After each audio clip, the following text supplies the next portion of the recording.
The women's fight in the weekend, UFC Sacramento. Was it the main event? Yes. The main event. It's funny because the thing with me is like I always like lean towards favouring the ref's decision, because it's easy, very easy to sit on the outside and be like, what was that? That was an early stoppage. But you weren't in there. The call wasn't yours to make. The pressure of making the call wasn't yours to make. So shut up. Like, it's very easy to sit on the outside and be like, you know. Now, in saying that, from the outside, like it looked maybe it was a bit early, but then from the inside, it could have looked differently. You know, I don't.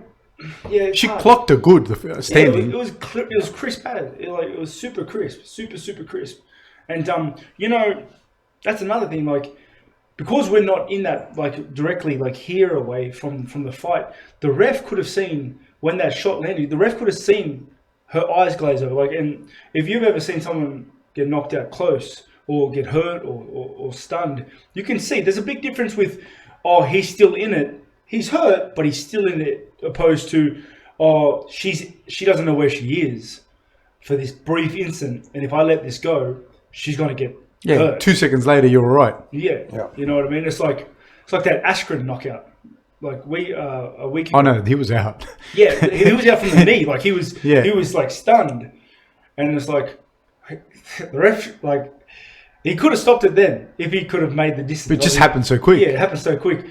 But like that was clean knockout. But then some refs might be like, oh, he might come back. You know, he could have came back. He might still be in it. Nah, his feet were like straight. His hands were like locked out. Like, do you think they should have let it keep going though, or do you think it's all good that they stopped this? Not the Askren fight. No, this one. I think the Askren fight should have been left to go a bit longer. The girls.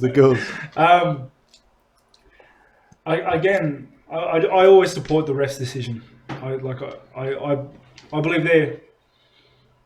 they're doing what they think's best at the time. They have a heavy responsibility with a lot of pressure, and I support their decision. And this is coming from someone who feels a little salty from it, like an early stoppage, like in my own career, you know, because when I got dropped by Thompson, I felt I could have kept fighting, but the ref stopped it. And I was a little salty afterwards, thinking, oh, you know, I could have kept fighting, but then I shouldn't have let it get that far anyway. It was a great win for him, and the ref's doing the best job he can. So I'm supporting the ref's decision, because it's a hard job to do. And if any of the people that are complaining about, like, if you think you can do better, try. Oh, you could not pay me to do that. Like, that is such a hard job. That is such a heavy responsibility. Like, because it's people's careers, it's people's livelihood. Yeah.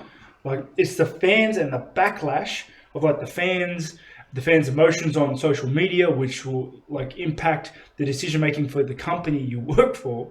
Like, and I've seen that, and that's another thing. Like, the pressure's twice-fold, because especially in like the UFC, I've seen it happen before. We all have, when the fans get hugely upset about an early stoppage or not early stoppage.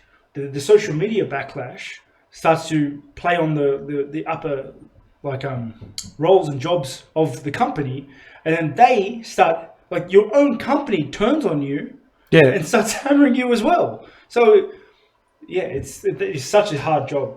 I think he did his best, and that's that. Yeah. What do you think, Alex? I'm with Rob. I think the punch was perfect as could be, the right hand. And you know, definitely there is a case for early stoppage, but you gotta be there, you know, when you listen the sound of the punch and the girl going down. And honestly, you know, man, who knows if he let it go, maybe would be another 3 or 4 points on the head. So I don't know. I think it looks like an early stoppage, but I'm with Rob, I guess, you know. And I say that to the guys who compete jiu-jitsu a lot. Say, look, one of the ways to lose a match is from a referee bad decision. So, you know, just suck it in, let's go. And, you know, like, that's the way you lost. That's another thing. It's like, like from my fight with Stephen Thompson, the problem wasn't the stoppage. The problem was me getting caught and getting dropped. And it's the same thing, I think, with the women's fight. It's like the problem wasn't with the stoppage. It's not like you plan to take a big shot, get hurt, and then get back up from it. No, you plan not to get hit. The hit landed. It was clean. It was crisp. It is what it is. The rest is history. The decision's made. Anyone complain about early stoppage from your Faber's fight? I didn't hear anything about it, but that's what I was going to say. Like, what would you think of that fight? I think, you know what, the one I think that the referee came on, because he clocked him with an overhand, right, if I'm not wrong.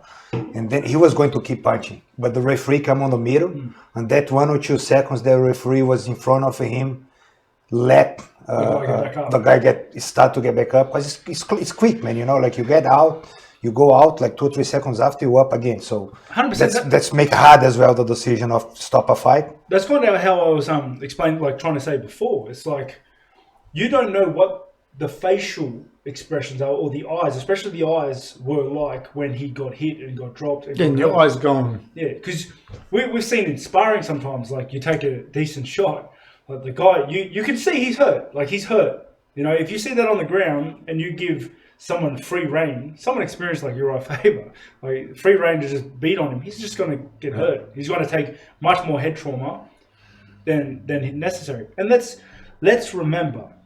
Let us remember that the referees are in there for the safety of the fighters. Not for the entertainment of the crowd. Yeah. That's his main duty. Yeah. The safety of like the fighter. The safety of the fighters. They're not... If it wasn't that way, there would be no referee, and we'd just go hell for leather until one of us dies. And the reality is you can't even really ask the fighters, because a lot of the fighters are going to say, I'd rather you kept it going till it went out. Yeah. Do you know what I mean? But that's... Yeah, the referee is there to protect the fighters from themselves in a way as well, you know. And especially from themselves. And you know that what you just said, that's crazy, because how you said that, like the fighters would say, just let me go out. I would like to think I'm pretty switched on when it comes to brain trauma, and how the shots and the impact to the brain really does do damage and can hurt you and stunt you and lead to much further complications in life. But I would still say, let me die out there, then pull it early. Just because that's who I am. I can't quit. I guess that's 100% right, but you can't. That's why you have to have people in there to protect them. 100%. Because Simon or Simon, the guy that fought Uriah Faber, I'm sure he wasn't going to quit. No. I'm sure Aspen Ladd wasn't going to quit, but someone has to get in there and go, no, well, this isn't that. But to answer your question, I think that was not an early stop. That was a good stoppage. Both fights? The Faber one. Another one, I think there was a case, but I'm with Rob. Like, I don't like to, you know, like say anything about the referee's job, because I think it's a very, very high job, and it's a quick decision he made, and you know, like. And Askren and Lawler, what do you think about that in that scenario?